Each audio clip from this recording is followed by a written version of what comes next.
BDS better है या BMS, ये दोनों में से कौन सा ऑप्शन बेटर है? हालांकि मैंने इसके ऊपर डेडिकेटेड वीडियोस बना रखी है, लेकिन ये वीडियो में मैं बेसिकली ज़्यादा जोर देने वाला हूँ कैरियर लॉन्जेविटी, मतलब किसका कैरियर ज़्यादा लंबा होता है, इस बारे में भी हमें बात करनी चाहिए। जैसे मैंने आपको बताया, ये आफ्टर डूइंग डेंटिस्ट्री आपको एक 10 से 15 लाख का बजट चाहिए टू एस्टेब्लिश योर क्लिनिक। और अगर जॉब की बात करूं तो डेंटिस्ट्री में थोड़ा से जॉब कम है, बट इनकम वाइज अगर देखा जाए तो डेंटिस्ट्री में इनकम बहुत ज़्यादा है as comparison to BMS in private practice. But वो भी डिपेंड करता है डेंटिस्ट की स्किल के ऊपर। अगर कोई डेंटिस्ट एडवांस डेंटल ट्रीटमेंट जो है वो कर रहा है तो उसकी इनकम डेफिनेटली बहुत ज़्यादा हाई होगी, वेयर एज जो डेंटिस्ट जनरल डेंटिस्ट्री का काम कर रहा है उसकी इनकम बहुत कम होगी।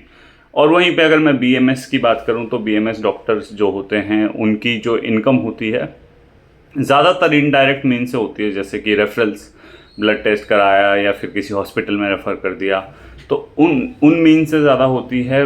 और अगर मैं बात करूं डायरेक्ट मीन से, लाइक नंबर ऑफ ओपीडी, तो सिर्फ अगर डायरेक्ट मीन से हम बीडीएस और बीएमएस को कंपेयर करेंगे तो बीडीएस डॉक्टर जो है हमेशा जीतेगा, क्योंकि डायरेक्टली इनकम बीडीएस डॉक्टर की ज़्यादा होती है।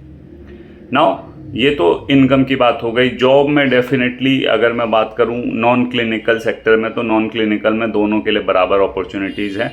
क्लिनिकल सेक्टर्स में बीएमएस के लिए ज़्यादा अपॉर्चुनिटी है, बिकॉज बीएमएस जो डॉक्टर्स होते हैं वो हॉस्पिटल में भी काम करते हैं एंड उनको ट्रेनिंग दी जाती है इमरजेंसी सिचुएशंस को हैंडल करने में, और वो हैंडल करते हैं। और वो बेसिकली एमबीबीएस का एक तरीके से सब्स्टिट्यूट के तौर पे भी काम कर लेते हैं। बस थोड़ी सी ट्रेनिंग रिक्वायर्ड होती है, बस सैलरी जो होती है एमबीबीएस से थोड़ी कम मिलती है इन लोगों को।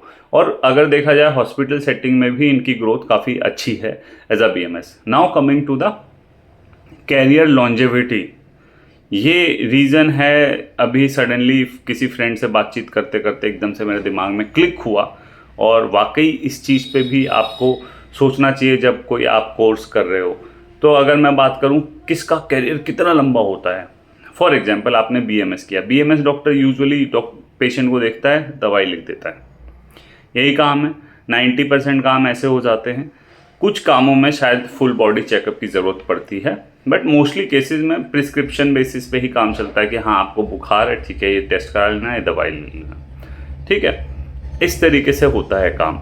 या फिर रेफरेंस होता है कि अच्छा घुटने का दर्द ठीक नहीं हो रहा, फिजियोथेरेपी के पास चले जाओ या फिर कहीं और चले जाओ, लेकिन इससे ज़्यादा कुछ काम नहीं होता है। वेयर एज डेंटिस्ट्री जो होता है प्योर सर्जिकल होता है, जिसमें बैक, नेक, इन दो पार्ट जो की ना डेंटिस्ट की बैंड बजी होती है। डेंटिस्ट का एक सबसे अच्छा दोस्त होता है फिजियोथेरेपिस्ट, बिकॉज उसको रिक्वायरमेंट होती है जैसे ही वो 35-36 साल का होता है, उसके बाद बैक पेन, नेक पेन, ये सारे इश्यूज डेंटिस्ट को होने लगते हैं। उसका रीज़न बहुत सिंपल है, क्योंकि उसका सारा काम जो होता है वो मुंह के अंदर होता है, और उसके लिए अच्छे से देखने के लिए डेंटिस्ट अलग अलग जो पोजीशंस में खड़े होने की कोशिश करता है, जो कि मतलब नेचुरल नहीं है, और पूरा स्ट्रेस बॉडी पे पड़ता है।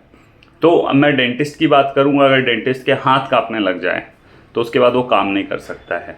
तो डेंटिस्ट की एवरेज वर्किंग एज जो होती है ना, वो 55 ईयर्स तक होती है। 55 ईयर्स के बाद यूजुअली डेंटिस्ट काम करना कम कर देते हैं या बिल्कुल ख़त्म ही कर देते हैं। 60 के बाद तो कर ही नहीं सकते, क्योंकि बिकॉज इसकी आई साइट चली जाती है, ठीक है, आई साइट वीक हो जाती है, हाथ उतना काम नहीं कर रहा होता है, कांप रहा होता है, तो बहुत सारी चीज़ें होती है, ठीक है ना। तो इसलिए जो लॉन्जेविटी है कैरियर की, वो डेंटिस्ट की बहुत कम है। अगर डेंटिस्ट अर्न कर सकता है तो वो मतलब एक गोल्डन पीरियड बोलूँ 10 साल तो सेटअप करने में लगता है क्लिनिक को, सिर्फ 10 साल में ही वो अच्छा खासा कमा सकता है, ठीक है ना। उसके बाद तो भाई कभी उसको काम ही नहीं कर पाएगा ढंग से। बाकी ऑब्वियस है कि बाकी डेंटिस्ट को हायर कर सकता है, लेकिन मैं बात कर रहा हूँ सेल्फ प्रैक्टिस की।